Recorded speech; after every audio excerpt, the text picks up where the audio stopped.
It's wild to think about how fast technology moves, right? We talk about AI companionship like it's this brand new thing, but it's been creeping into our lives for decades. Oh, absolutely. I mean, you remember Tamagotchis? Those little digital pets were most people's first taste of AI companionship. Totally, I was obsessed with mine.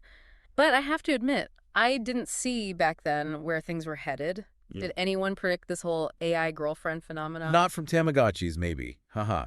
But there were some interesting stepping stones along the way. Like what? Fill me in. Well, we went through this whole therapeutic robot phase. Oh, right. Like Pero, that robot seal. I've seen videos of those things comforting people in hospitals and stuff. It's pretty heartwarming, not gonna lie. Yeah, and Pear was a great example of how this technology can be used for good, providing comfort, companionship, especially for people who are isolated or struggling. It's amazing how far things have come. We went from keeping digital pets alive to providing emotional support with AI. I'm curious, what do you think was the driving force behind that shift?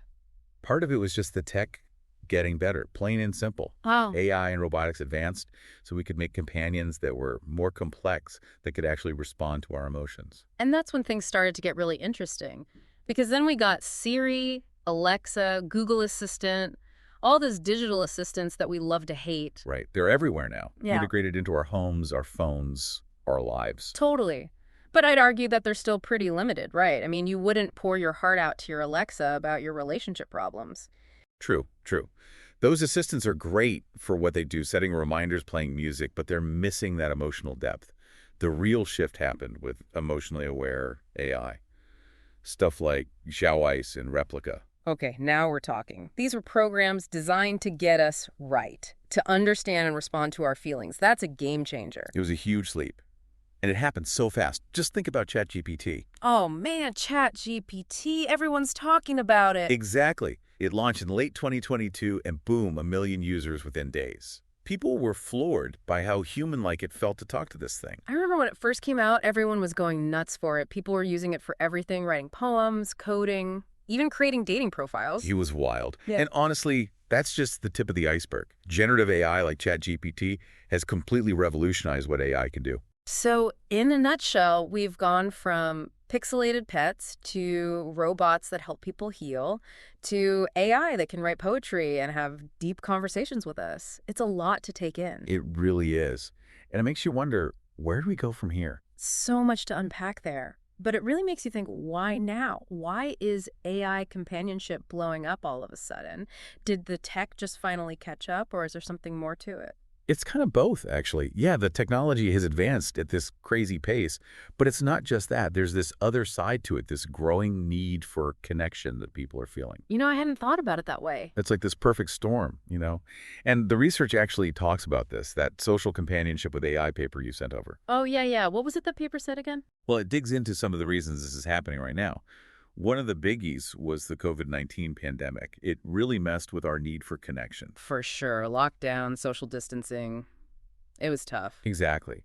And for some people, it had a real impact on their mental well-being. People were isolated, lonely. And what that research suggests is that AI companions might be stepping in to fill that void. So you're saying that AI is almost providing a service, like it's meeting a need that, for whatever reason, isn't being met by traditional relationships or even just hanging out with friends. That's one way to look at it. And as AI gets even more advanced, blurring that line between tool and companion even further, it's only natural that people are going to start exploring those deeper connections, even romantic ones. Which brings us to that article on AI girlfriends. You know Yeah. the one. The title alone was pretty bold. I have to admit, it left me with more questions than answers. It's definitely a thought-provoking piece. What was it that stood out to you most? Honestly, those 5 reasons why AI girlfriends might be more appealing than people realize, some of them were a little out there, but others, I don't know, they made me think twice. Like, maybe there's something to this. That's a healthy way to approach any piece that's trying to push the envelope, challenge what we think we know. Why don't you walk me through those 5 reasons, and we can unpack them a bit together. Okay, so reason number 1 was all about, well, AI sex. The article was arguing that it doesn't even have to be better than the real deal to be appealing. Interesting.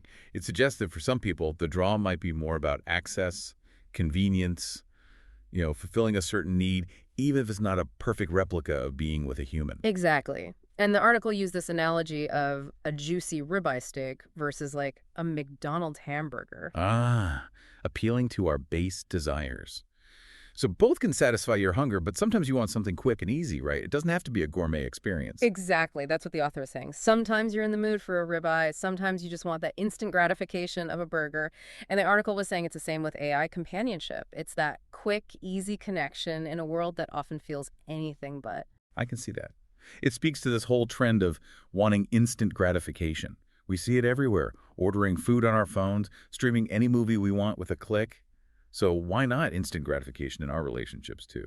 Right. I mean, it makes you wonder if it's a symptom of a bigger issue or just how relationships are evolving in the digital age. But we can dive into that another time because we still have a few more reasons to get through from this article.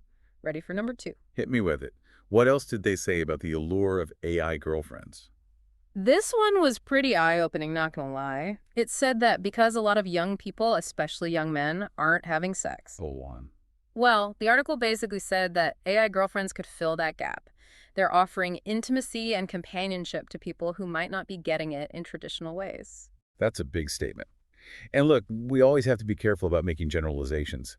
But there is some data to support that idea of young people having less sex these days. Yeah, the author mentioned a study from a few years back that found 1 in 3 guys between 18 and 24 hadn't had sex in the past year. That's a pretty significant number. It's definitely something worth looking into further. Absolutely. And it made me realize that this whole thing, it's bigger than just AI girlfriends. We could be talking about AI companionship in general. If people are feeling more isolated, more disconnected, it makes sense that they might turn to an AI companion for comfort, for a sense of belonging. It makes you think, is it a symptom of something wrong with society, or is this just, the natural progression of how we form relationships now? But I think we're getting a little off track. We still got those last few reasons from the article to discuss. You're right. Yeah. Okay, what was the next argument for why AI girlfriends might be catching on? Well, this one's pretty relatable, to be honest. Ready for it. Real-life relationships are hard. Tell me something I don't know. Relationships take work, communication, compromise. It's not always easy, even when you're with someone you're super compatible with. Exactly. And the article was saying that in this crazy busy world, with everyone glued to their phones and constantly bombarded with information, who has the time or the energy for all that? So AI is offering a simplified, low-maintenance version of connection, no arguments, no messy emotions, just companionship on your own terms. You got it.